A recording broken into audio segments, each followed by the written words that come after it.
మగవాళ్ళకు బంగారం అంటే ఎంతో ప్రీతి. ఇంట్లో ఏ చిన్న ఫంక్షన్ జరిగినా మహిళలు ఎక్కువగా బంగారం కొనుగోలు చేసేందుకే ఇంట్రెస్ట్ చూపిస్తుంటారు. అలాంటి బంగారం ధరలు మాత్రం స్థిరంగా ఉండవు.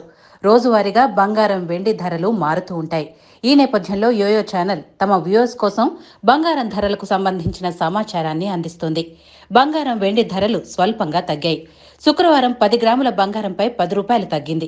ప్రస్తుతం బులియన్ మార్కెట్లో 22 క్యారెట్ల 10 గ్రాముల బంగారం ధర ₹57,490గా ఉంటే 24 క్యారెట్ల 10 గ్రాముల బంగారం ధర ₹62,720గా ఉంది. వెండి కూడా బంగారం బాటలోనే పయనిస్తోంది. శుక్రవారం కిలో వెండిపై ₹100 మేర తగ్గింది. ప్రస్తుతం బులియన్ మార్కెట్లో కిలో వెండి ధర ₹74,900కు లభిస్తోంది.